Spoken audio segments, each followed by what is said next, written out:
The word of the month is renegotiation. Each month, in keeping with various regulatory guidelines, those of us who have not been paying our rent in the United States since last spring, whether because we can't pay or because we believe in solidarity with society, have been writing our landlords a letter explaining why we are once again not producing a rent check for this month. The idea here is that we are stronger together, acting collectively, demanding a society wide solution to a society wide problem, rather than the current very temporary solution of forever extending eviction moratoriums, with no idea what might happen once the moratorium expires. We support the moratorium. We're glad Oregon has one of the best ones in the country, and we want more, much more. We want actually affordable housing mandated by law effective yesterday. For more information, you can go to artistsforrentcontrol.org. And while you're there, if you're from the Portland area, please sign up for text notifications so that you can be part of Portland Emergency Eviction Response. Another Portland is possible. Open letter to my landlord, number 7.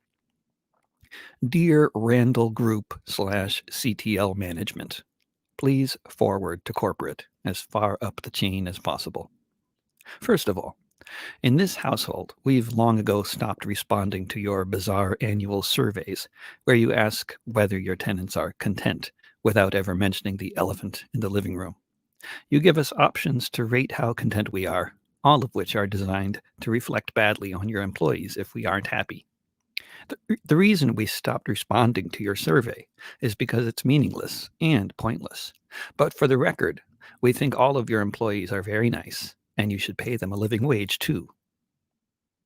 As unlikely as it is that any of the relevant corporate investors or board members of the Randall Group ever sees these letters of mine, this is what your CTL Management Inc. firewall is there for, to absorb that sort of flack so you can pretend you're just playing with stocks. I do try to make them interesting and educational, each monthly update on the rent strike a bit different from the last. As you know, I also write because it is one of the requirements of some of the relevant evictions moratorium legislation that you be notified each month of whether your tenant's situation has changed since the previous month with regards to loss of employment due to the pandemic. It hasn't. But there's so much more to be said. So much has happened in the past month, as with every month in this very dynamic year. The word of the month is in the New York business press, we are told by Marketplace, the NPR show that I know you and I both listen to every weekday, is renegotiation. They say corporate clients all over the city are renegotiating their rents and that they have gone down by an average of 30%. Still completely criminally outrageously high by any sane standard, still a number representing a constant sucking sound of most of society's hard-earned money flowing upwards towards the pockets of folks like the Randalls and the Kushners every moment of every day.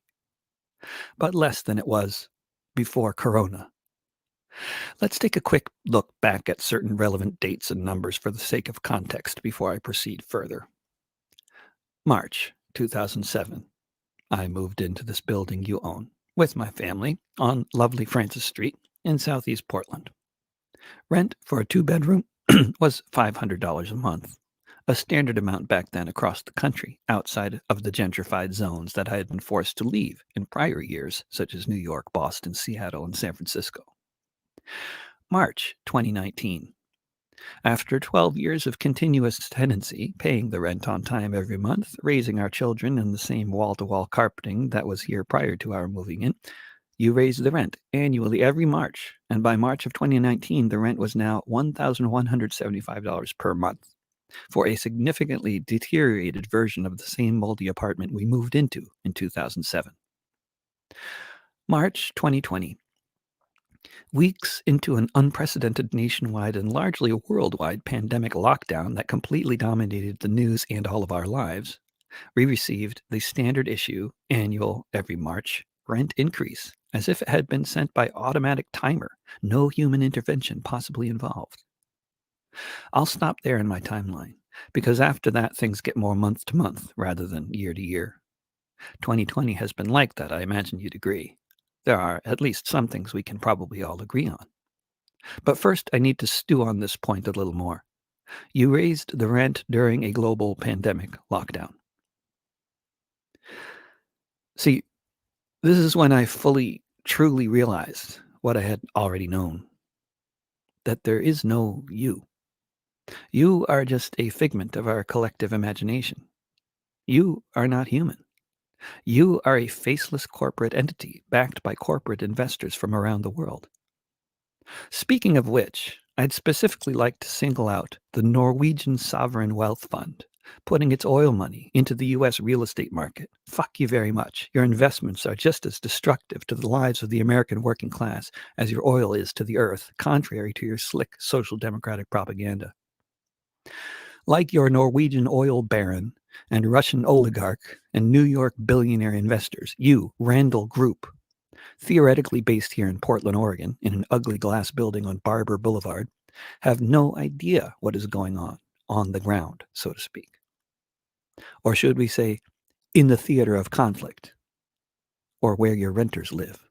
You know, that 50% of society that rents and has to listen to people on TV every day telling us how stupid we are that we haven't taken out a massive loan in order to invest our non-existent money in the impossibly overvalued real estate market yet to become, quote, homeowners. Like the bankers enjoying an espresso in the shadow of the towering statue of the iconic social democratic blue-collar worker beside the Norwegian parliament, the Randall Group investors, who may live in the suburbs of Oslo or in some gated community in southwest Portland or Beaverton or Moscow or London, would seem to be just as blissfully ignorant of reality on the ground among their thousands of Class C apartment complexes, be they in Portland or Kansas City. While some of the real human landlords across the country were doing things like canceling rent for a month and lowering the rent for the duration of the pandemic, actively trying to work with their tenants to get through this very difficult time, as they say, together. From your management company, there has been nothing but silence, aside from the occasional helpful tip about applying for government aid that has run out, or about keeping the pipes from freezing in the winter. This deafening silence, of course, is the direct result of your lack of humanity. I mean by the fact that you don't really exist. There is no head on this beast. You're just a corporate creation, designed entirely to suck the money out of society and feed it to the rich. That's why you doubled our rent, not because you had to, but because you could. And it's all you know how to do, because it's the governing formula you gave to CTL Management, a corporate entity that exists only to serve out your instructions. Raise the rent every year as much as you can get away with legally. Don't fix anything any more than you need to abide by the minimal legal codes. Don't pay any of your workers any more than you can get away with. Not that, not only do I know this is how CTL is told to manage your properties, but you actually award the best property managers for doing exactly the sorts of things I'm describing every year in downtown Portland at a gala event, which I have unfortunately had the displeasure of witnessing personally. So catching us up to the end of November, from late March, when you raised the rent again, that's when we stopped paying, along with a lot of other folks for one reason or another. How many aren't paying because they can't, and how many aren't paying because, like us, they believe in something called society, is unclear. But with each passing month, your silence becomes more deafening. As with each passing month, your management company leaves us with a new invoice indicating how many thousands of dollars in back rent we owe, all of which will come due as soon as the applicable local, state, or federal eviction moratoriums expire. The thing is, with each passing month, shit is happening, you know? I know you know this, whoever you are, and I'm envisioning mostly rich white guys in suits in different locations, but whoever you are, perhaps a slightly more diverse group than that, I don't know. You read the business press like I do.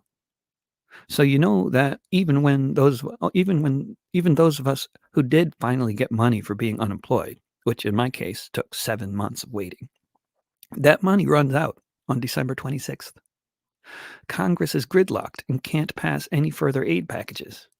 And we are facing what Marketplace referred to a few days ago as a fiscal cliff. Here are some statistics just in the past month, which I have gathered from reliable mainstream press reports, some of which you can find, if you like, by perusing the Facebook page of Artists for Rent Control, a network you inspired me to start up some years ago. 1 in 15 people in the US currently has an active contagious coronavirus infection. Over 250,000 people in the US have now died overall from the pandemic. 1 in every 1,000 Black people in the US has died of the coronavirus. In the time before the CDC's eviction moratorium went into effect, hundreds of thousands of evictions took place in states without their own moratoriums, which have now resulted in at least 10,000 more deaths from COVID-19.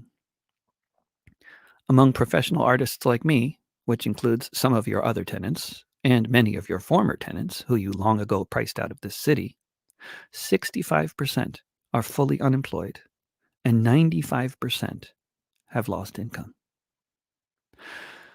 I could go on with the statistics, but we all know how dismal the situation is for people who are not happily invested in the booming stock market. What we also know, importantly, is that you really don't give a shit about us. Now wait, an astute reader might be thinking, how do we know this? All we get is total silence from the Landlord Corporation with each passing month. But there is something called Multifamily Northwest. This is your lobbying arm, where you invest a small fraction of your profits from raising our rents every year to make sure you can keep raising our rents every year. Multifamily Northwest makes it very clear where you stand. You are against the eviction moratorium. You are against the Oregon legislature reconvening in December to extend Oregon's eviction moratorium. You have the ear of the governor, who constantly refers to you as a stakeholder, while she never refers to us renters like that. The only stakes we hold, it seems, are the kind we can hammer into the ground to keep the tent from blowing away. Not that you're against a bailout of the landlord corporations or the renters, as long as it means their rent money going straight to you.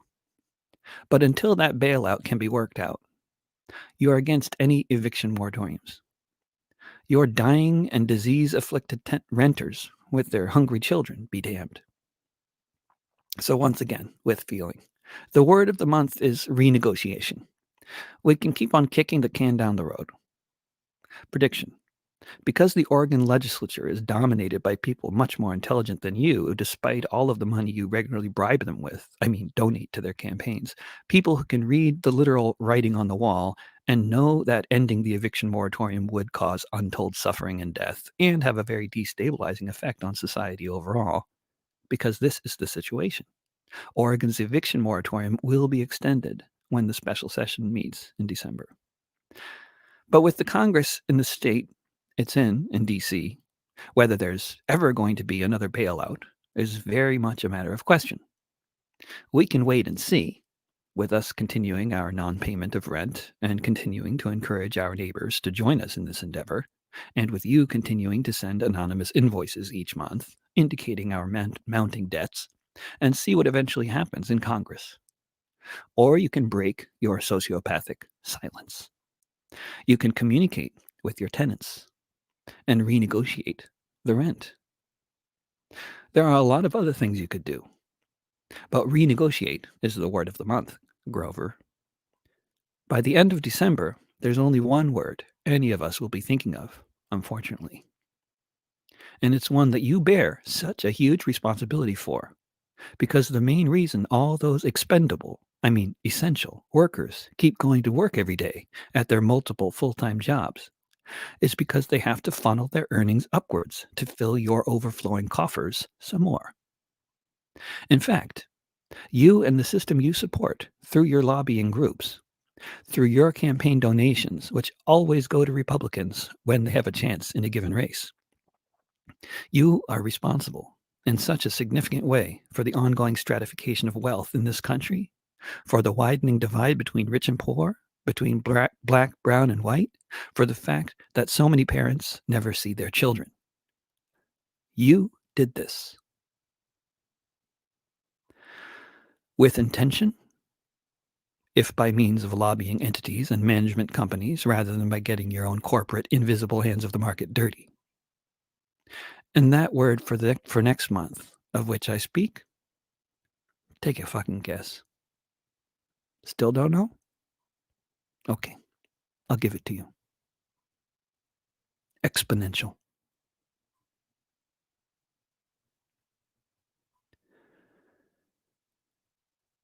Sincerely, David Rovix and family. P.S. The dishwasher is still broken.